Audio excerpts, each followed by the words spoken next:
Bonjour à tous, content de vous retrouver chers amis pour cette 7e et avant-dernière session de notre grande conférence en ligne Un Dieu bon dans un monde en crise. Je m'appelle Benjamin Egan, je suis content de vous accueillir et on continue la suite de notre programme qui touche à sa fin. Vous avez eu, je mentionne juste la joie d'écouter le chant Alléluia, Jésus vit. Il a été composé par le collectif Colossins 316 qui s'appelle maintenant Écriture Musique. Il compose des chants en français qui sont vraiment magnifiques. Je vous encourage à les suivre. Vous pouvez retrouver ce chant que vous venez d'écouter sur YouTube pour vous réjouir vous aussi de la réalité de la résurrection de Jésus. On s'est souvenu de ça la semaine passée en tant que chrétien en fêtant Pâques, même confiné. Ça n'enlève rien à la réalité de la résurrection de Jésus et ce chant nous aide à le faire. Et il sort un album le mois prochain avec 12 autres chants, je pense, tout aussi bons que celui-ci. Donc allez les suivre, abonnez-vous pour ne rien manquer. Et donc nous continuons maintenant notre programme pour cette conférence Un Dieu bon dans un monde en crise. Ce programme touche à sa fin, comme je l'ai dit.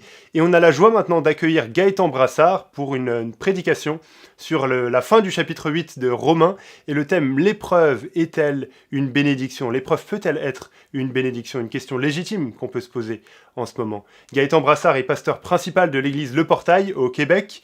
Il est enseignant à l'Institut de théologie pour la francophonie, l'ITF. Il est membre du CA de l'Association chrétienne pour la francophonie. Il est marié avec Valérie depuis 22 ans. Et puis il est père de 2 enfants, Chloé 20 ans et Charlie 18 ans. C'est une joie, Gaëtan, de t'avoir et j'ai hâte de t'entendre sur ce texte de Romains 8. Donc je te laisse toute la place maintenant, c'est à toi.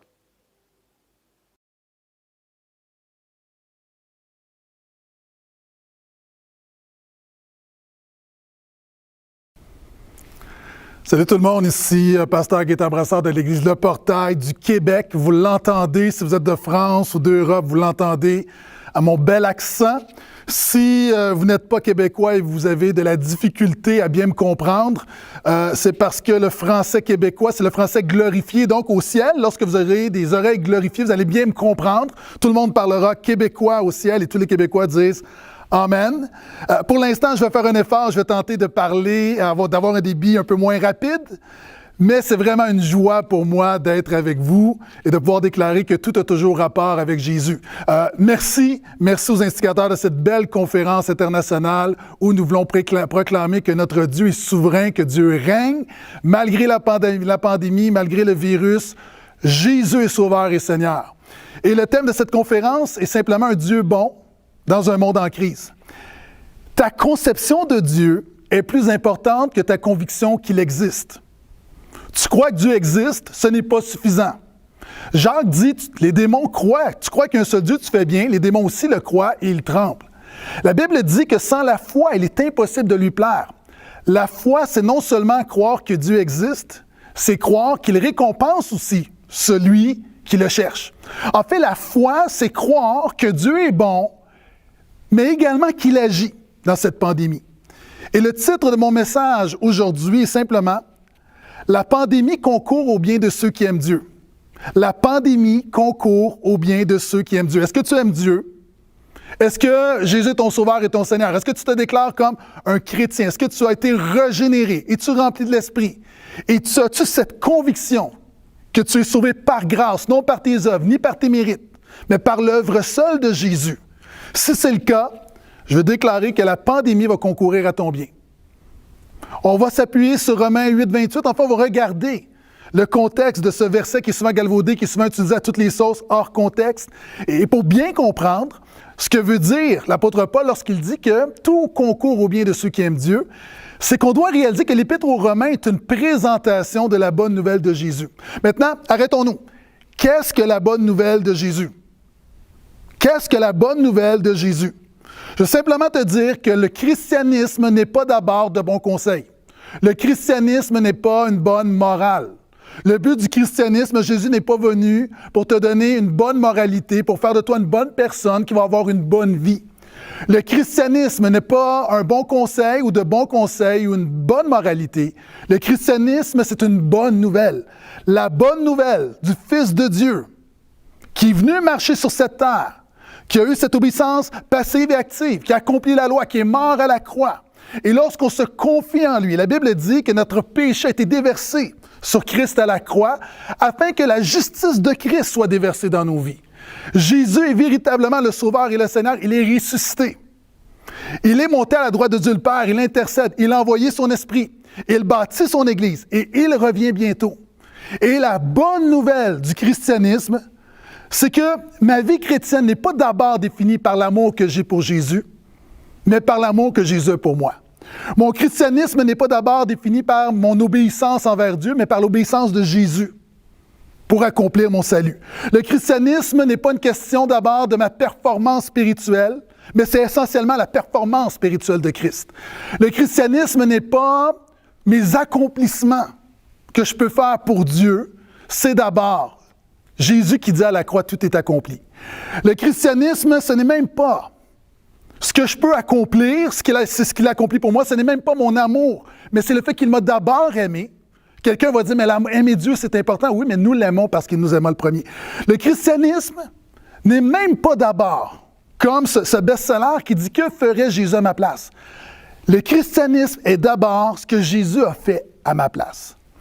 Et la bonne nouvelle de Jésus dans cette pandémie n'est pas que Jésus va t'immuniser, va te donner la santé, la prospérité, va te faire entrer dans ta destinée, va te donner une vie de facilité. La bonne nouvelle de la grâce de Jésus, c'est alors que tu peux peut-être être infecté par le virus, Dieu sera avec toi. Alors que tu peux même mourir du virus, tu es sauvé, tu as l'assurance de la vie éternelle. Alors que tu es malade, Dieu est avec toi. Alors que tu vis dans la pauvreté, Dieu est avec toi. Alors que tu vis des difficultés, Dieu est avec toi. C'est la bonne nouvelle de Jésus. Maintenant, on va regarder ensemble ce texte qui nous enseigne comment la pandémie peut être une bonne nouvelle pour nous, pour les croyants, pour les chrétiens. On doit comprendre d'abord que dans son énoncé du christianisme, Paul bâtit plusieurs concepts vraiment importants dans Romains. Tout d'abord, le chapitre 1 à 4, il démontre que la bonne nouvelle de Jésus révèle la justice de Dieu.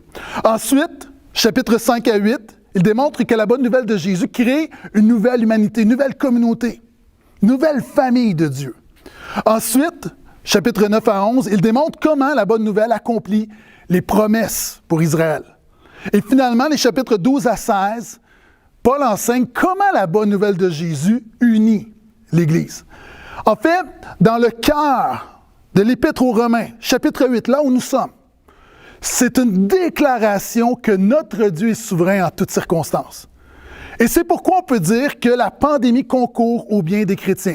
Et dans le texte qu'on va regarder ensemble, donc chapitre 8, le verset 28 à 39, il y a deux grands segments. Le premier, c'est 5 vérités sur les chrétiens, versets 28 à 30, et ensuite 5 vérités pour les chrétiens, versets 31 à 39. Donc, comment la pandémie peut être une bonne nouvelle pour nous? Comment la pandémie peut concourir à notre bien? Deux choses. Paul enseigne 5 vérités sur les chrétiens et 5 vérités pour les chrétiens. Sans plus tarder, je fais la lecture Romains 8. Je lis dans la NBS, la Nouvelle Bible Second, quelques fois que j'ai modifié au niveau de la traduction. Donc, voici ce que dit la parole de Dieu. Nous savons du reste que tout concourt au bien de ceux qui aiment Dieu, de ceux qui sont appelés selon son projet. Car ceux qu'il a connus d'avance, il les a aussi prédestinés à être semblables à l'image de son Fils, pour qu'il soit le premier-né d'une multitude de frères. Et ceux qu'il a prédestinés d'avance, il les a aussi appelés. Ceux qu'il a appelés, il les a aussi justifiés. Et ceux qu'il a justifiés, il les a aussi glorifiés. D'entrée de jeu, le thème de ce passage, c'est que tout concourt au bien de ceux qui aiment Dieu. Et tout veut dire tout. Tout sans exception. C'est pourquoi nous pouvons dire que la pandémie concourt au bien de ceux qui aiment Dieu. La parole de Dieu déclare que tout concourt. Concours veut dire tout travail, tout coopère. Notre problème, c'est que nous avons de la difficulté à voir le plan de Dieu dans nos épreuves. Par exemple, un gâteau est composé de différents ingrédients. Pour réussir un gâteau, tu as besoin de la farine, de la levure, des œufs, de l'eau, de la chaleur. Maintenant, si tu prends ces éléments individuellement, c'est pas toujours intéressant. Manger une cuillerée de farine, c'est pas très bon. Manger de la levure, c'est pas très bon. Manger des œufs crus, Rocky le fait, mais c'est pas très bon. Maintenant, la réalité, c'est que tous ces éléments mis ensemble forment un gâteau. Maintenant, nous savons que tout concourt à notre bien en tant qu'enfant de Dieu, parce que Dieu a la capacité de prendre les différents ingrédients de nos vies et d'en faire un gâteau à sa gloire, d'en faire quelque chose qui va le glorifier. L'apôtre Paul dit « Tout concourt pour le bien. » Pour le bien. J'aime cette histoire d'un homme qui a un fils et son fils décide de monter le cheval de la ferme. Et c'est un étalon difficilement domptable. Et le cheval part, s'enfuit. Et le jeune est sur le cheval et évidemment est entraîné. Maintenant, le père ne revoit pas, le cheval ne revient pas pendant des heures et des heures et des heures et des heures. Le voisin vient voir le père et lui dit « C'est mauvais ce qui est arrivé. C'est vraiment mauvais, ton fils a été entraîné, peut-être tu ne le reverras jamais. » Et l'homme qui est un croyant lui dit « On ne sait pas si c'est bon ou mauvais. » Le lendemain, le cheval et le fils reviennent avec une douzaine de chevaux sauvages derrière. Le voisin vient voir l'homme et lui dit « Ah, ça c'est bon. Tu vois, tu avais un cheval, maintenant tu as 12 chevaux. » Et l'homme lui dit « Attends, on ne sait pas si c'est bien ou c'est mal encore. » Le lendemain, le fils décide de monter un des chevaux sauvages. Et le fils tombe et se casse la jambe. Le voisin vient voir le père et lui dit « Ah, ça c'est mauvais. Il y avait du bon, maintenant c'est mauvais. Ton fils s'est cassé la jambe. » Et l'homme lui dit « Attends, on ne sait pas encore si c'est bon ou c'est mauvais. L'histoire n'est pas terminée. » Le lendemain, une guerre est déclarée. Tous les jeunes hommes doivent aller au combat. Tous les jeunes hommes vont mourir, sauf le Fils de l'homme, parce qu'il a la jambe cassée. Et c'est à ce moment-là que le Père dit « Tout ce qui s'est passé était bon, parce que tout a coopéré à sauver la vie de mon fils. » Présentement, dans cette pandémie, il y a beaucoup de mauvais, mais on ne sait pas encore. Dieu a le dernier mot de l'histoire. Peut-être es-tu malade, peut-être as-tu perdu des proches et tu n'es même pas en mesure de célébrer les funérailles. Peut-être as-tu perdu ton travail. Peut-être es-tu angoissé. Tu avais des projets. Peut-être attends-tu pour avoir un diplôme. Présentement, il y a plusieurs situations qui semblent mauvaises. Mais le chrétien garde foi parce que nous servons le Dieu qui a la capacité de faire concourir tout à notre bien. La Bible dit « Tout concourt au bien » de tout le monde? Non. Au Québec, on a un slogan qui dit « Ça va bien aller ».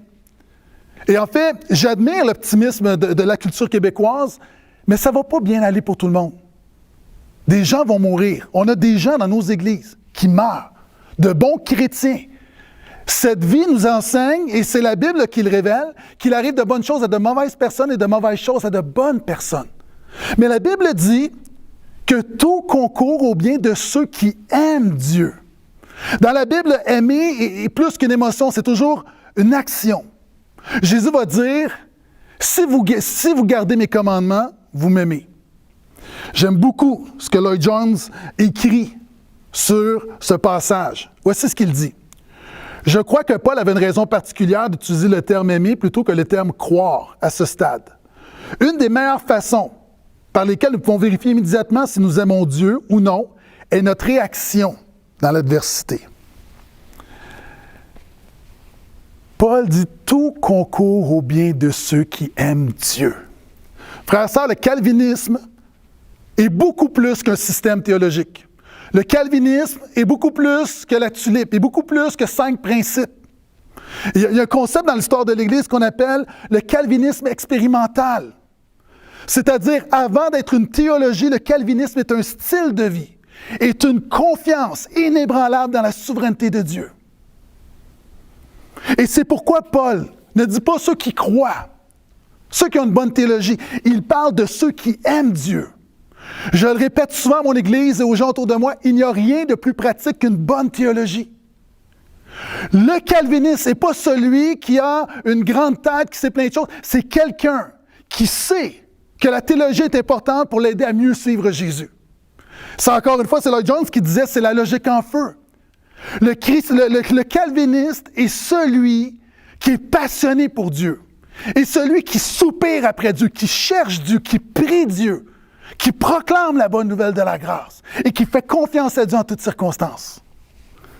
D'ailleurs, le petit catéchisme de Westminster commence en disant « Quel est le but ultime de l'homme? » Et la réponse, c'est le glorifier et prendre plaisir en lui. Celui qui aime Dieu prend plaisir en Dieu. Mon ami, est-ce que tu prends plaisir en Dieu dans cette pandémie? Est-ce que tu aimes Dieu dans cette pandémie?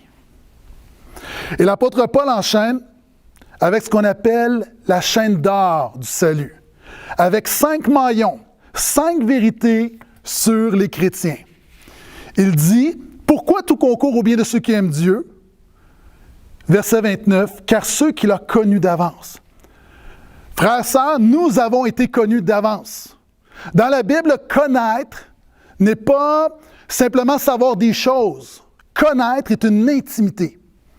Connaître d'avance, c'est non seulement la préscience de Dieu, mais c'est Dieu qui d'avance établit une relation avec nous. D'ailleurs, Jésus va dire que lorsqu'on va arriver à la fin, certains vont dire « Seigneur, Seigneur, nous avons fait telle chose en ton nom, telle chose en ton nom. » Et Jésus va dire « Éloignez-vous de moi, je ne vous ai jamais connu. » Dans le contexte ici, on parle d'élection.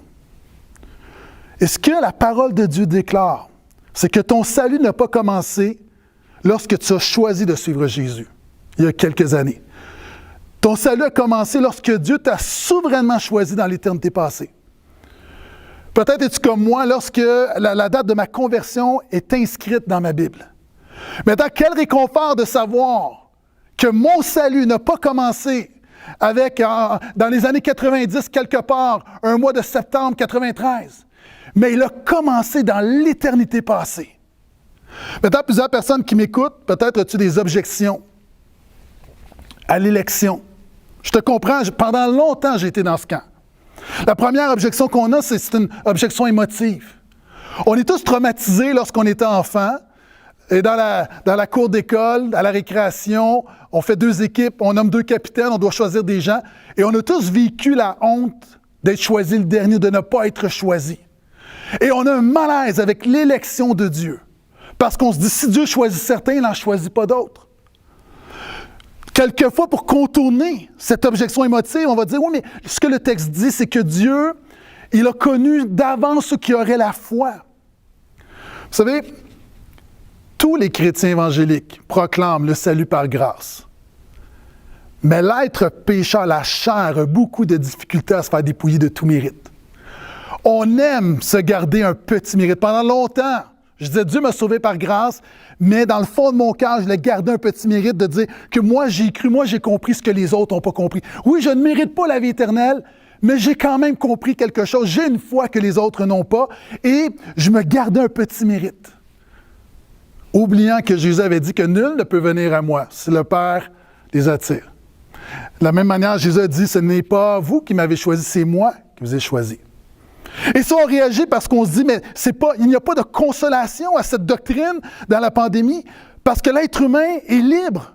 Qu'en est-il du libre arbitre? Mes amis, rappelons-nous que par nature, nous sommes morts. Spirituellement, nous sommes morts. La Bible dit que vous étiez morts dans vos péchés. L'être humain n'a pas besoin d'être cajolé, d'être réveillé tranquillement. N'a pas besoin d'être ranimé dans un coma. La Bible dit que nous étions morts. Et en étudiant la Bible, j'ai réalisé que le mot « mort » veut dire « mort ».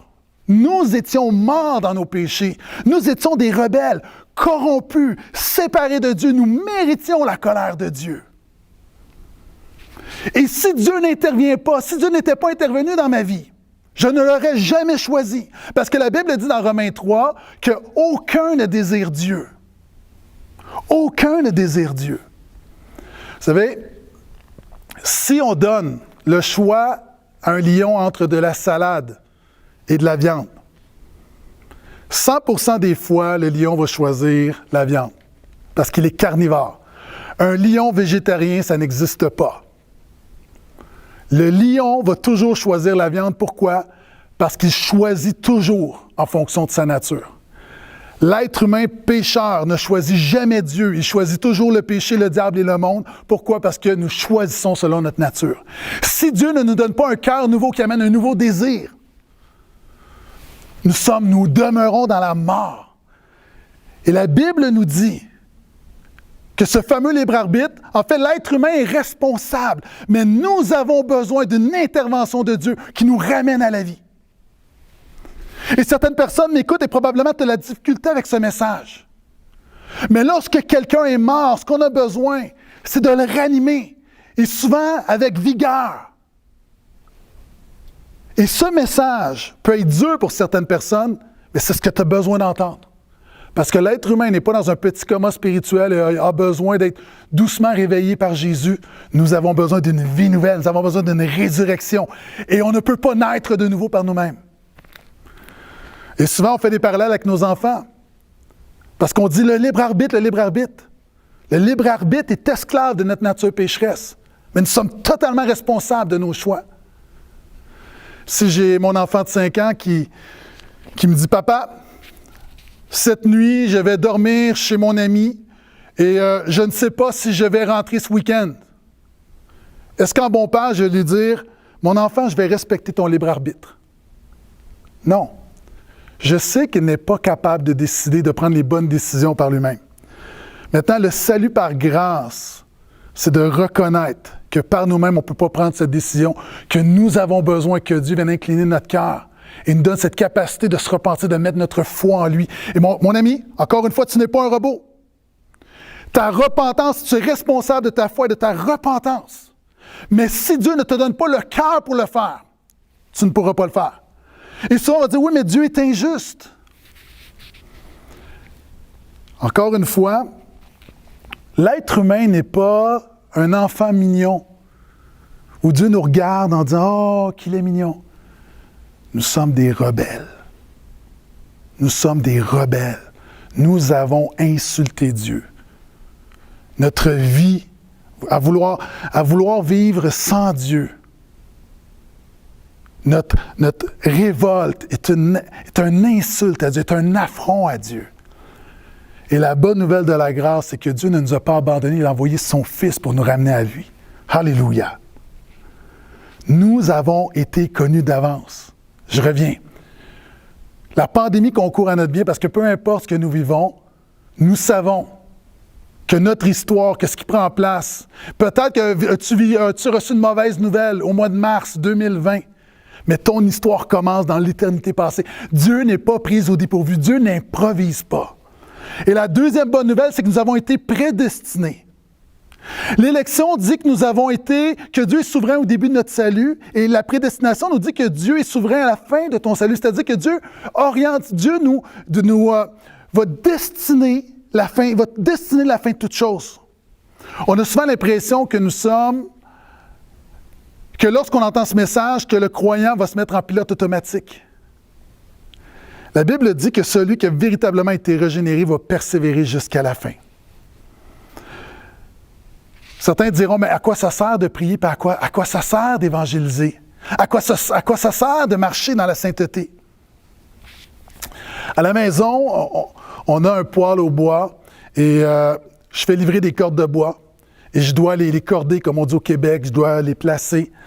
Et je demande à mon fils de 18 ans, de m'aider. Il n'aime pas vraiment m'aider. Et mon fils pourrait dire, je ne vais pas œuvrer avec mon père parce que mon père est bon, il ne va pas nous laisser mourir de froid pendant l'hiver.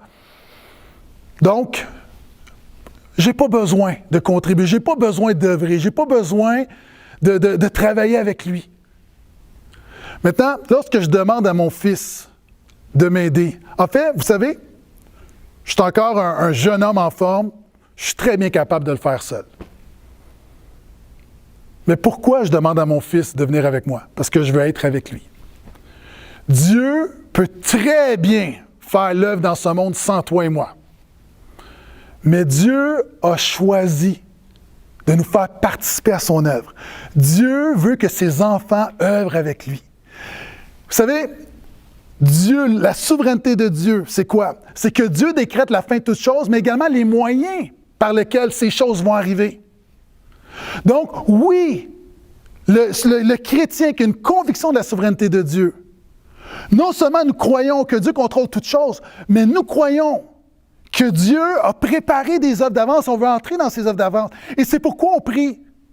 Lorsque on prie pour nos proches, on sait que Dieu connaît déjà la fin, mais nous croyons que Dieu a mis ce désir dans nos cœurs et que Dieu veut choisir, Dieu a choisi de prendre nos prières et de se glorifier à travers nos prières et que nos prières peuvent contribuer au salut des gens.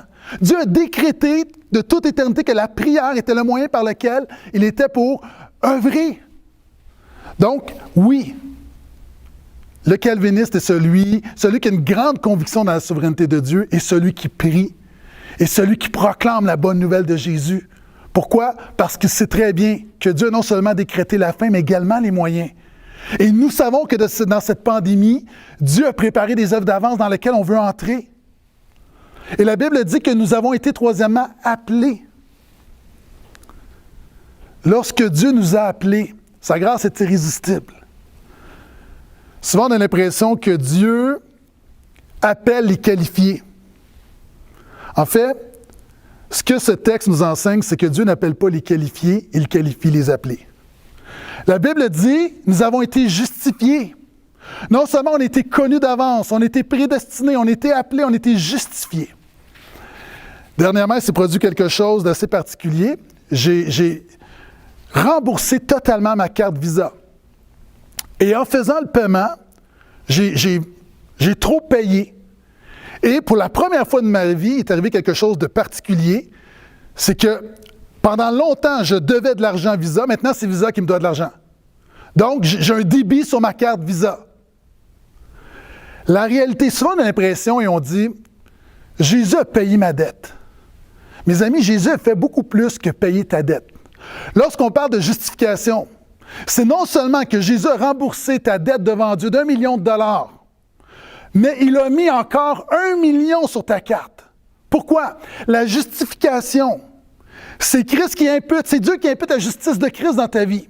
Non seulement pour pardonner tes péchés passés, mais pardonner tes péchés présents et futurs.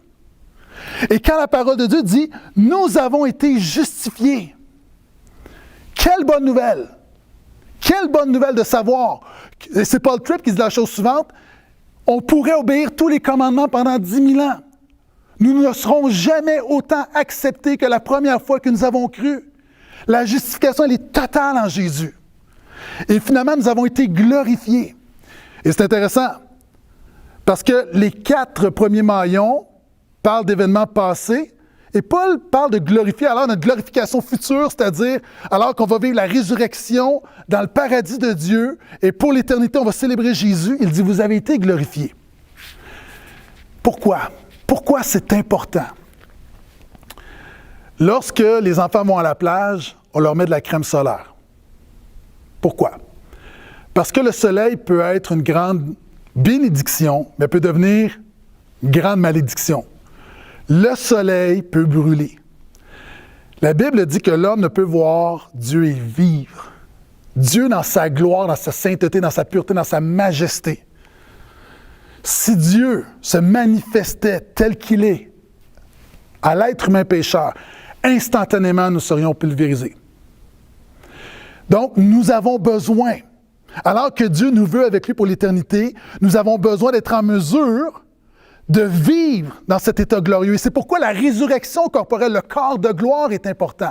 Présentement, au moment où je te parle, il y a des gens, tu es à la maison, et on dit au Québec, tu es habillé en mou, tu es en survêtement. Il y a possiblement même des gens qui sont en caleçon. Maintenant, tes vêtements sont convenables pour ton environnement. J'ai un veston, parce que je sais que plusieurs personnes vont visionner, je suis à l'église, donc je ne suis pas en pyjama. Pourquoi? Parce que mes vêtements doivent être appropriés à mon environnement. Lorsque la Bible dit que nous serons glorifiés, c'est que ce corps de gloire, ce revêtement glorieux, doit être approprié à l'environnement de gloire éternelle. Alléluia! Nous avons été connus d'avance, nous avons été prédestinés, nous avons été appelés, nous avons été justifiés et nous avons été glorifiés. Et cette pandémie ne peut atténuer aucune de ces vérités. Donc, la pandémie concourt au bien de ceux qui aiment Dieu, 5 vérités sur le chrétien et finalement 5 vérités pour les chrétiens, où nous allons pouvoir contextualiser à ce qu'on vit présentement sur la planète. Nous allons pouvoir voir comment Jésus fait véritablement la différence. Je continue la lecture, le verset 31. Que dirons-nous donc à ce sujet? Si Dieu est pour nous, qui sera contre nous? Lui qui n'a pas épargné son propre Fils, mais qui l'a livré pour nous tous, comment ne nous donnera-t-il pas aussi tout avec lui par grâce? Qui accusera les élus de Dieu? C'est Dieu qui justifie. Qui condamnera? C'est Jésus-Christ qui est mort. Bien plus. Il est ressuscité, il est à la droite de Dieu, il intercède pour nous. Qui nous séparera de l'amour de Christ? La détresse, l'angoisse, les persécutions, la faim, le dénuement, le péril ou l'épée, ainsi qu'il est écrit à cause de toi, on nous met à mort constamment, on nous considère comme des brebis qu'on égorge, mais dans toutes ces choses, nous sommes plus que vainqueurs par celui qui nous a aimés. Car je suis persuadé que ni la mort, ni la vie, ni les anges, ni les principautés, ni le présent, ni l'avenir, ni les puissances, ni les hauteurs, ni la profondeur, ni aucune autre créature ne pourra nous séparer de l'amour de Dieu en Jésus-Christ, notre Seigneur. Amen. 5 vérités, en terminant, qui découlent de ce que nous sommes, a un impact sur ce que nous vivons. Ce que tu es détermine ce que tu fais. Ce que Dieu dit sur toi détermine comment tu vas passer au travers l'épreuve. La première, et Paul présente ces vérités avec 5 questions rhétoriques. Et la première va dire, si Dieu est pour nous, qui sera contre nous? Frères, sœurs, amis, Dieu est pour nous dans la pandémie. Il y a beaucoup de choses contre nous. Ce virus est contre nous. Le péché est contre nous. La maladie est contre nous. La mort est contre nous. Le diable est contre nous. Le monde est contre nous. Présentement, nous le vivons. Encore cet après-midi, les policiers sont venus ici parce qu'il y a eu des délations des voisins. Plusieurs églises, plusieurs personnes. Tu réalises que présentement, le christianisme, l'Église de Jésus ne gagnera pas un concours de popularité dans la pandémie. Et la bonne nouvelle, c'est non seulement que Dieu est avec nous, mais Dieu est pour nous. Dieu est pour nous dans la pandémie. Dieu a des projets pour nous. Dieu veut bénir. Dieu veut prendre soin de nous. Dieu est pour nous. Deuxième grande vérité. Lui qui n'a pas épargné son propre Fils, mais qui l'a livré pour nous tous, comment ne nous donnera-t-il pas aussi tout aussi avec lui par grâce? Deuxième grande vérité. Dieu nous donnera tout ce qui nous est nécessaire par grâce dans cette pandémie. Paul dit, s'il a donné son Fils, comment va-t-il pas tout nous donner par grâce? La chose la plus précieuse que tu peux donner, c'est ton enfant. Dieu a donné son Fils. OK, concrètement, qu'est-ce que Paul veut dire? Imagine un homme qui vient te voir milliardaire, qui te fait un don d'1 milliard de dollars. Est-ce que tu serais mal à l'aise d'aller voir cet homme pour lui demander 20 $? Absolument pas. Parce que si un homme est prêt à te donner 1 milliard de dollars, 20 $, c'est absolument rien pour lui. Frères, sœurs, le Père nous a donné ce qu'il avait, sa plus grande richesse. Il nous a donné le plus grand des trésors, Jésus, qui vaut beaucoup plus qu'1 milliard. Il nous donnera le 20 $ de cette pandémie. Il nous donnera, par son esprit, les ressources nécessaires à passer au travers de cette pandémie. Il pourvoira, mon Dieu pourvoira à tous nos besoins en Jésus par grâce. Par grâce. Pas parce qu'on l'a mérité, pas parce qu'on a assez jeûné, pas parce qu'on a prié assez fort, pas parce qu'on a donné assez, par grâce. Troisièmement, qui accusera ceux que Dieu a choisis? C'est Dieu qui justifie. Troisième grande vérité, nous sommes déjà justifiés par Dieu dans cette pandémie. Paul a parlé précédemment de la justification, puis il revient avec une application. OK, je vais contextualiser. Plusieurs chrétiens voient leur performance spirituelle dans la pandémie et réalisent qu'ils ne sont pas de bons chrétiens. Tu entends la voix du diable. La Bible dit que le diable est l'accusateur. Et le diable te dit, ta foi n'est pas assez forte parce que tu es ébranlé, parce que tu es angoissé, tu es stressé. Peut-être que le diable te murmure, ta foi n'est pas assez forte. Ta vie de prière n'est pas assez consacrée. Alors que tu as du temps. Tu prends tellement de temps sur Netflix et très peu de temps dans la parole de Dieu. Et possiblement que tu te sens condamné. Tu regardes à ta sainteté. Peut-être es-tu retombé dans de vieux péchés. Et tu regardes dans cette pandémie et tu ne t'es pas rapproché de Jésus. Et le diable t'accuse. La bonne nouvelle, frères, sœurs, c'est que nous avons été déjà justifiés par Jésus. Justifiés en Jésus. C'est pourquoi l'apôtre Paul va dire dans Colossiens, nous sommes cachés en Christ. Quand le Père te regarde, il ne voit pas tes manquements, il ne voit pas les trous dans ta sainteté. Ce qu'il voit, c'est Jésus. Frères, sœurs, restons cachés en Jésus dans cette pandémie. Quatrième grande vérité, nous sommes préservés par l'œuvre et les prières de Jésus dans cette pandémie. Verset 34. Qui condamnera? C'est Jésus-Christ qui est mort. Bien plus, il est ressuscité. Il est à la droite de Dieu. Il intercède pour nous. Est-ce que tu es chrétien?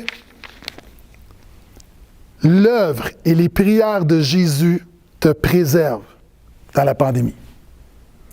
L'œuvre de Jésus, l'œuvre solide et suffisante de Jésus te préserve. Jésus est suffisant. Jésus est suffisant. Non seulement son œuvre, son incarnation, sa vie de parfaite obéissance, crucifixion, résurrection, ascension, peu importe. Mais la Bible dit, il prie pour toi. Il y a des gens de mon Église qui pensent que la prière des pasteurs est plus puissante. Non, nous avons un même accès. Mais je veux t'encourager. Jésus prie pour toi. Il intercède pour toi et moi.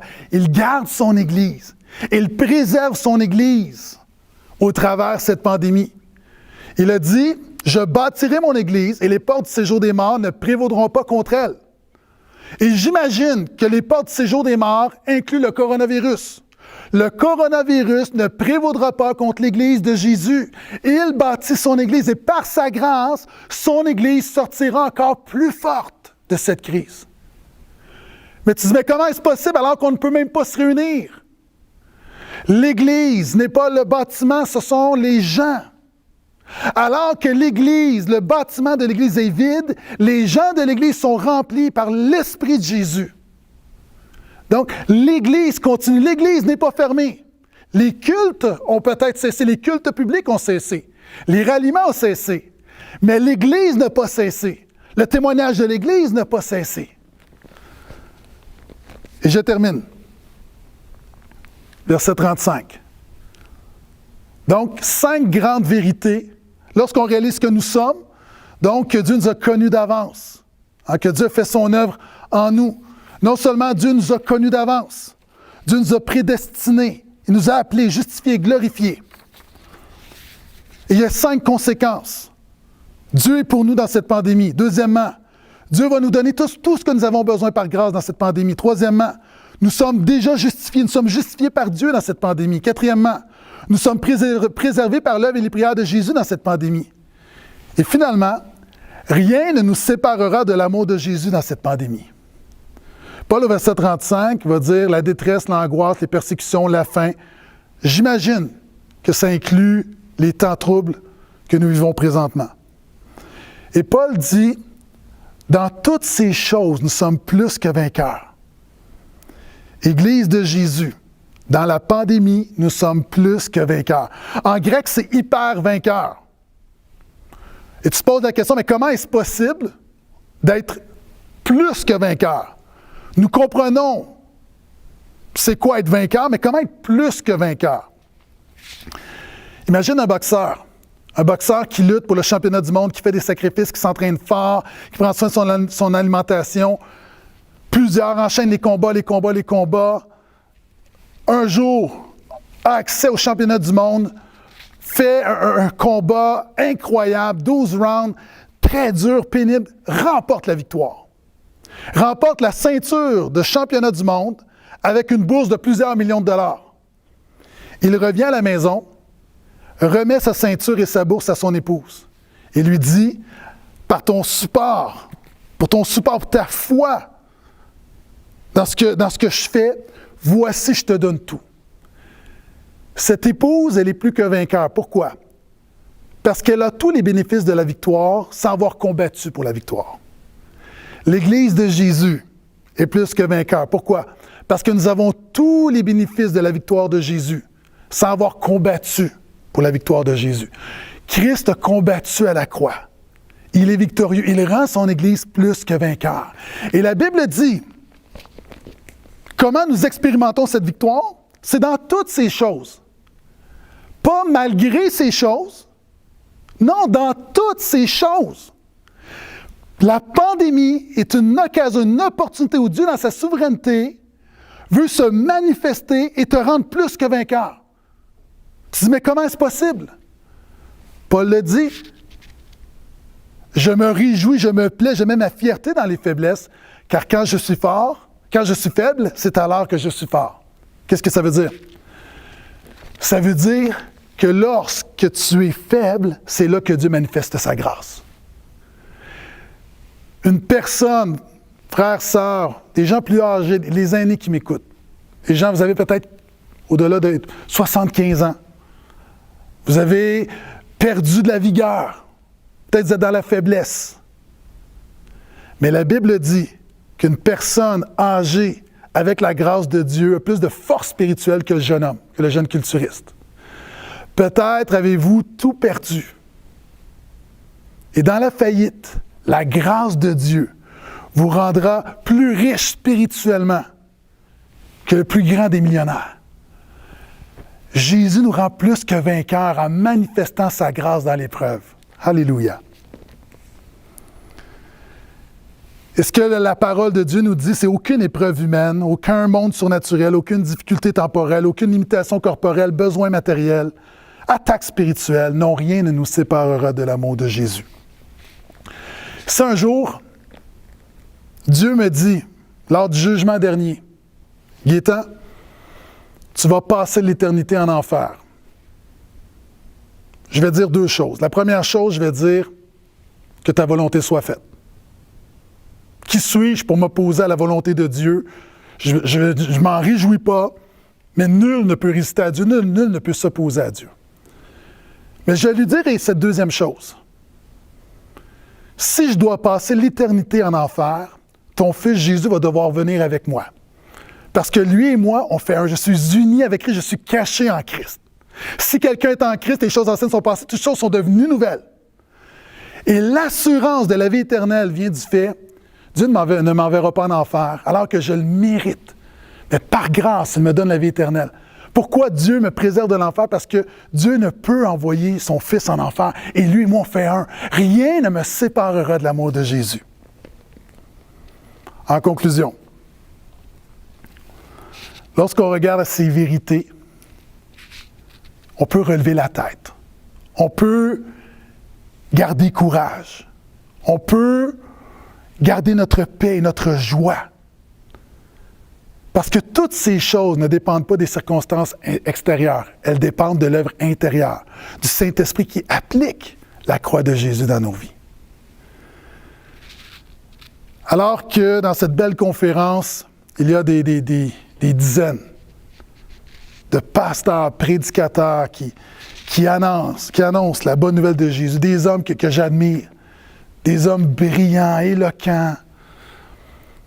Rappelons-nous cette chose vraiment importante.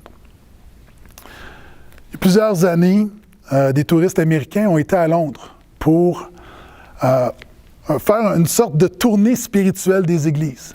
Et à l'époque, au 19e siècle, il y avait deux églises très, très renommées à Londres. Il y avait l'église de Spurgeon et il y avait l'église de Campbell Morgan. Et les deux étaient reconnus comme étant parmi les meilleurs prédicateurs du monde. Et les pasteurs américains ont décidé de commencer par l'église du frère Morgan pour l'entendre, et un super prédicateur, très éloquent, très charismatique. Et en sortant, après le culte du matin, le dimanche matin, les pasteurs étaient sous le choc devant la démonstration homilétique. Et un des pasteurs a dit, après avoir écouté le frère Morgan, véritablement, c'est le meilleur prédicateur du monde. Et le soir, les frères voulaient retourner dans cette église. Et quelqu'un a dit, on devrait quand même aller écouter Spurgeon. Parce qu'on est là, donc on écoutait Morgan, on devrait quand même écouter Spurgeon. Donc, ils ont décidé d'aller écouter Spurgeon un peu à contre-cœur. Parce qu'ils se sont dit, on vient d'entendre le meilleur prédicateur du monde. Après le culte du soir, comme tu t'en doutes, les pasteurs sont sortis encore sous le choc.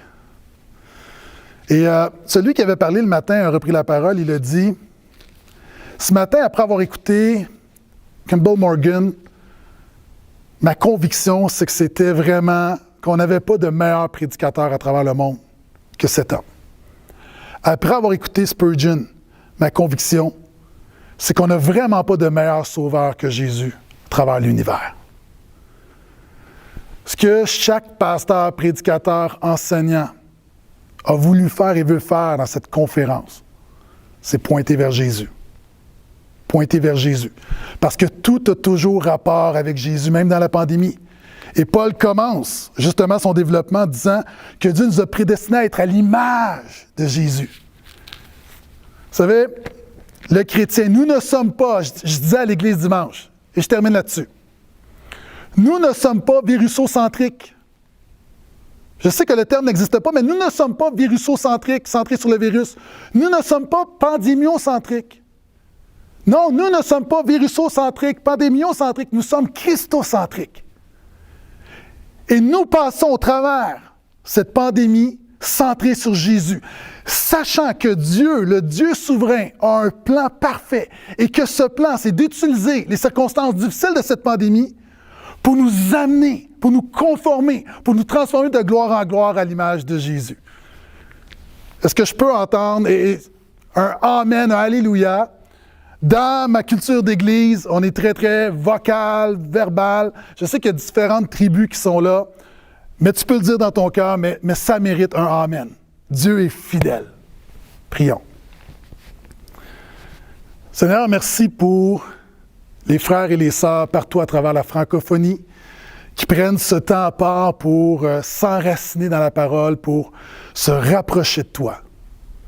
Merci pour cette parole qui demeure. Rapprochez-vous de Dieu, il s'approchera de vous. Seigneur, je sais que tu t'approches de ton peuple au travers de cette conférence. Tu fais une œuvre. Alors qu'il y a plusieurs intervenants, ce que nous voulons faire, chacun d'entre nous, c'est ouvrir ta parole et par le Saint-Esprit pointer vers Jésus. Seigneur, que tu puisses faire en sorte que chaque frère, sœur qui sont là, que tu puisses augmenter notre foi, nous faire réaliser combien tu es souverain et nous faire réaliser combien la souveraineté n'est pas un concept théologique poussiéreux. Donne-nous de se réjouir dans ta souveraineté. Seigneur, je prie en terminant pour des amis qui visionnent, je prie pour des hommes et des femmes qui peut-être ne se considèrent pas chrétiens, n'ont pas fait la paix avec toi. Je te prie que tu puisses incliner les cœurs. Que tu puisses incliner les cœurs. Si c'est ton cas, je t'invite, alors que tu entends la bonne nouvelle de Jésus, je t'invite à te repentir, à reconnaître ton besoin, à reconnaître que tu es perdu sans Dieu, que tu as besoin d'un sauveur, à te confier en Jésus, à mettre ta foi en lui. Alors que Dieu utilise cette pandémie pour transformer son peuple, il utilise cette pandémie pour attirer des hommes et des femmes à lui. Donc, c'est ton cas, mon ami. N'attends pas. Confie-toi en Jésus. En terminant, Seigneur, je te donne la gloire qui te revient. Je déclare que tu es bon. Je déclare que tu es fidèle, que tu es grand, que tu es puissant, que tu es amour. Et apprends-nous à mieux t'aimer. Tout concourt au bien de ceux qui aiment Dieu. Tout concourt au bien de ceux qui aiment Dieu. Par ta grâce, nous voulons t'aimer. Père, nous t'avons prié au nom de Jésus. Amen. Qu'est-ce que Calvini ? Calvini est un moteur de recherche qui vous permet d'effectuer des requêtes parmi les articles de plusieurs blogs chrétiens évangéliques qui partagent une ligne théologique similaire. En un clic, découvrez les milliers d'articles sur un thème en particulier sur un des sites suivants: Évangile 21, La Rébellution, Le Bon Combat, Revenir à l'Évangile, Tout pour sa gloire et Un héros dans le net. À bientôt sur calvini.st.